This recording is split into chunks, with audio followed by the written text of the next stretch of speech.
Auzubillahi minasyaitonirrajim. Bismillahirrahmanirrahim.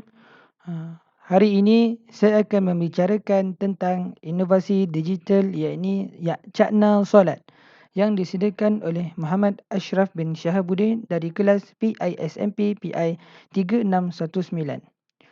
Okey, pengenalan kita pergi pada yang pertama iaitu pengenalan. Pengenalan ialah ibadah solat adalah salah satu daripada rukun Islam yang kelima. Kesempurnaan dan sahnya solat adalah bergantung kepada ketelitian menjaga rukun-rukunnya. Ramai umat Islam tidak begitu menitik beratkan soal rukun dan bahagian rukun dalam solat. Oleh hal demikian, permasalahan ini perlu diselesaikan dengan inovasi yang dinamakan Cakna Solat bagi menyelesaikan masalah ini. Okey, kita pergi kepada kedua, iaitu rasional dengan kaitan kajian literatur. Apa yang saya ambil pada ini ialah daripada menurut MI 2012 menyatakan bahawa melalui pemerhatian yang dibuat, murid tidak dapat menjawab soalan yang diberikan dengan betul dengan alasan mereka lupa. Manakala menurut Hasna Bidin et al. 2020 menyatakan apabila melakukan pemantauan, ada segelintir pelajar tidak faham akan tentang rukun solat, yakni dari segi perbuatan, dari segi bacaan dan sebagainya. Manakala yang terakhir menurut Nun Nazira 2019 menyatakan pelajar juga tidak dapat membezakan rukun qalbi, qauli dan fi'li. Yang ketiga, pernyataan masalah dengan kaitan kajian literatur. Lupa rukun akan solat, keliru dengan susunan rukun solat, dan akhir sekali tidak dapat membezakan tiga bahagian rukun solat. Itu adalah permasalahan yang berkaitan dengan kajian literatur. Okey, apa inovasi saya buat iaitu Cakna Solat yang objektifnya dapat menyebut 13 rukun solat dengan betul dan tepat, yakni dapat menyenaraikan daripada awal sehingga akhir 13 rukun solat dengan betul dan tepat. Okey, yang kedua, mengklasifikasikan tiga bahagian rukun solat. Seperti mana kita tahu, rukun solat terbagi pada tiga, qauli, fi'li dan qalbi. Iaitu qalbi ialah pada hati, qauli perbuatan, fi'li ialah fi'li perbuatan dan qauli adalah percakapan kita ketika solat. Okey. Yang kelima, skop dan limitasi. Skop dan limitasi ini ditujukan kepada murid tahun 1 dalam mata pelajaran pendidikan Islam, yakni bidang ibadah. Okey, yang keenam, kepentingan dan impak dia daripada inovasi digital ini yang yakni dinamakan Cakna Solat. Murid dapat memperbaiki kualiti rukun-rukun solat bagi mencapai kesempurnaan solat. Yang kedua, murid dapat menarik minat murid-murid kerana dalam inovasi ini saya telah meletakkan pelbagai animasi-animasi yang menarik, iaitu animasi daripada Bobo Boy, kartun Bobo Boy. Hal ini demikian secara tidak langsung dapat memberikan murid berasa amat seronok dan ingin mencuba benda baru tentang inovasi ini. Yang ketiga, melatih murid berfikir secara kreatif dan inovatif seiring dengan pembelajaran abad ke-21 di mana pembelajaran ini dijalankan berdasarkan berpusatkan murid. Okey, kita dapat kepentingan dan impaknya inovasi ini dapat menjana lebih banyak pengetahuan menggunakan teknologi pada zaman kini. Okey, kita pergi pula kepada anggaran kos.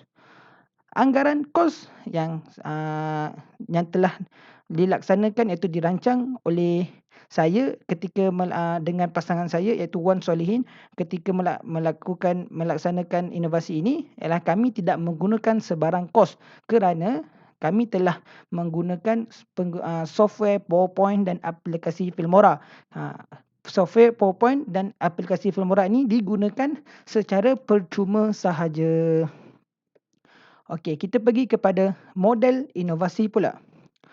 Model inovasi yang saya pilih berdasarkan yang telah saya rancang, yakni model inovasi proses kreatif terarah Ya, di mana yang pertama persediaan. Analisis, kami menganalisis, membuat persediaan. Yang kedua, imajinasi, penjalanan idea, sintesis idea. Yang ketiga, perkembangan, menilai. Dan terakhir sekali, tindakan, yakni pelaksanaan dan amalan berterusan berkaitan dengan inovasi ini. Okey, yang ke-9, cara menggunakan inovasi. Cara menggunakan inovasi ini ialah mula-mula saya menggunakan aplikasi PowerPoint. Okey.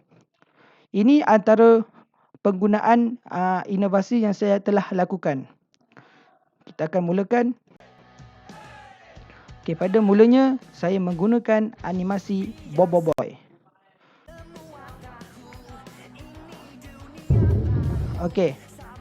Saya telah mengambil 5 komponen ini, iaitu intro, lagu, nota, kuis dan permainan. Okey, pada mulanya intro, saya akan masukkan perbualan antara Gopal dan Bobo Boy, iaitu Gopal bertanya kepada Bobo Boy, apakah itu rukun solat? Apakah itu pembahagian rukun solat? Berapakah rukun solat? Dan Bobo Boy dapat menjawab. Hal ini mengapa saya menggunakan ini dapat menarik minat murid-murid agar mereka lebih ingin tahu lebih mendalam tentang rukun solat ini. Okey. Kemudian saya menggunakan dialog antara Gopal dengan Bobo Boy. Saya akan kembali balik kepada halaman yang utama. Kau kata kita orang lemah. Aku akan tunjuk sebelum saya pergi kau kepada siapa halaman yang rumah, lemah. saya telah melakukan sedikit video tentang rukun kolbi. Rukun kolbi di mana mewakili di mana rukun kolbi ni dia mewakili boy merah. Manakala rukun fi'li warna kuning mewakili Bobo Boy kuning.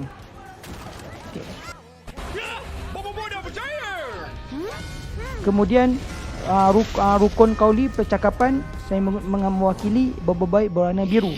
Apa yang Tuan Abang cakapkan dia tadi? Okey.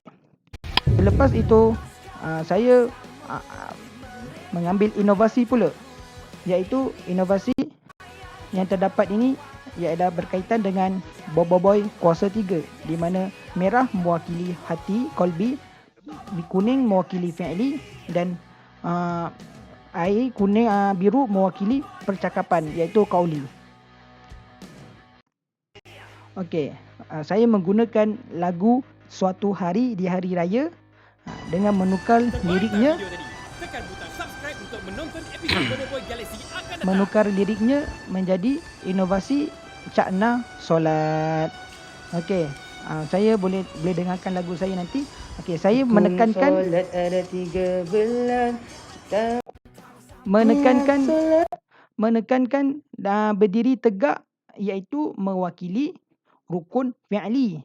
Saya mewarnakan warna kuning, manakala merah rukun kolbi, iaitu niat solat.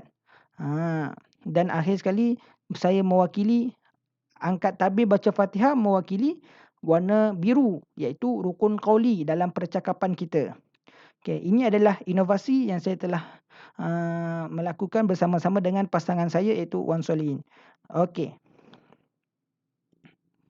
Kita pergi pula kepada halaman yang seterusnya. Halaman yang seterusnya ialah berkaitan dengan nota. Selepas saya memberikan mereka inovasi, saya akan berikan mereka nota. Nota seperti ini. Rukuk, i'tidal. Okey, yang keempat pula saya menggunakan kuis. Ini saya untuk membuat peneguhan kepada murid-murid, iaitu pada pelajar. Kalau mereka jawab betul, mereka akan pergi kepada slide seterusnya, iaitu tanya jawapan anda betul. Sekiranya mereka menjawab salah, ada jawapan. Contoh, mereka jawab salah, ada jawapan yang akan membetulkan dan akan pergi ke slide seterusnya. Sebagai contoh, ini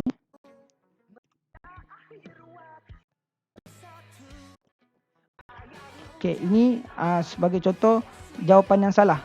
Okey, dia akan betulkan pada slide yang seterusnya. Okey. Okey, kemudian setelah saya berikan kuis, saya akan beri pula kepada permainan. Di mana permainan ini berada di dalam laman web WordWall. WordWall dan cara-cara bermainnya menggunakan aplikasi Pac-Man. Hal ini demikian murid akan lebih minat untuk melakukan inovasi ini. Okey. Seterusnya saya pergi pada maklum balas. Maklum balas berdasarkan daripada Muhammad Nasrul Akil bin Muhsin. Dia mengatakan perancangan inovasi yang dibuat oleh saya dan Wan adalah baik dan sesuai. Lirik lagu juga sesuai, cuma perlu memberi penekanan terhadap aspek digital. Yang kedua, saya telah menambah pada temu bual Muhammad Luqmanul Hakim bin Abdul Rahman, iaitu penggunaan animasi yang baik, kerana animasi yang digunakan amat berkait rapat dengan kehidupan murid, di mana penggunaan boboiboy dalam animasi saya. Yang ketiga ialah daripada okey. Yang ke-11 pula, pembuktian pencapaian inovasi yang saya telah lakukan. Iaitu pada sebelum saya melakukan inovasi ini, pencapaian murid amatlah lemah. Yakni ada di kalangan murid tidak dapat menggunakan, tidak dapat menghafal rukun solat, tidak dapat membezakan pembahagian rukun solat, tidak dapat menyusun susunan rukun solat dengan betul. Tetapi selepas saya memberi mereka inovasi digital cakna solat ini, saya mendapati hampir 90% majoriti murid dapat melakukan dengan baik berkaitan dengan rukun-rukun solat. Okey. Jadi kesimpulan yang saya dapat lakukan, projek inovasi cakna solat ini berkemampuan bagi meningkatkan lagi kesedaran kepada murid berkaitan solat, terutama dalam solat fardu. Projek ini memberikan peluang kepada murid untuk memperbaiki rukun solat supaya menjadi lebih baik dan mengikut syarak. Dan akhir sekali, mendedahkan pengetahuan yang lebih meluas kepada murid yang berkaitan dengan tajuk yang difokuskan, iaitu projek inovasi cakna solat. Mungkin itu saja daripada saya berkaitan dengan inovasi cakna solat. Kalau ada apa-apa soalan yang saya diberikan, insya-Allah saya akan menjawab dengan baik. Itu saja. Kalau ada salah dan silap, saya mohon maaf. Apa yang baik itu datang daripada Allah dan apa yang berkurang itu adalah datang daripada kelemahan diri saya sendiri. Bismillah. Assalamualaikum warahmatullahi wabarakatuh.